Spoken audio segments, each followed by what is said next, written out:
ہم دونوں میاں بیوی بیڈ پر کمبل میں بیٹھے ہوئے ہوتے ہیں اور میں نہ دوپٹے کی دوپٹہ نہیں ہوتا تو اچانک کبھی میرے سسر اور کبھی میری ساس کمرے میں گھس جاتے ہیں. اللہ ان کو ہدایت دے. بغیر دستک دیے میں اپنے شوہر سے کہتی ہوں کہ مجھے اس سے شرم آتی ہے. آنی بھی چاہیے. تو وہ کہتے ہیں کہ میں اپنے والدین کو کیسے منع کر سکتا ہوں کیونکہ یہ ان کا گھر ہے. میں اپنے شوہر کو کیسے سمجھاؤں؟ آپ اپنے شوہر کو سمجھانے کے بجائے ڈائریکٹ ساس سسر کو سمجھا دیں محبت سے.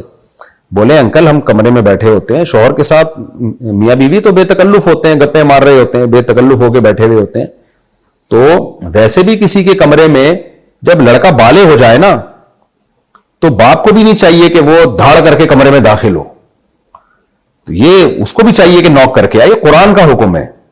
اللہ نے فرمایا کہ جب بھی کہیں جاؤ تو اجازت لے کے جاؤ.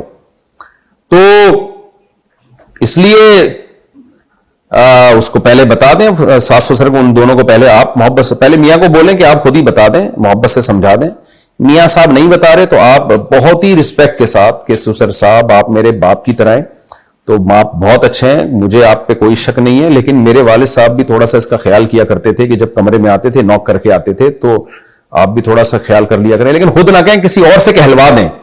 خود کہیں گے نا تو ایسی جنگ شروع ہوگی کہ ختم ہی نہیں ہوگی کبھی. ساس کو یا سسر کو سمجھانا بات ایسے جیسے اونٹ کو رکشے میں بٹھانا. بہرحال یہ غلط ہو رہا ہے, اس کو ختم کریں, یہ بالکل غلط ہے. اور یہ کوئی ساس سسر کا حق نہیں ہے, اور یہ اگر گھر ان کا بھی ہے تو بھی کوئی حق نہیں ہے کہ آپ کسی کے کمرے میں ایسے گھسائیں, یہ جائز نہیں ہے.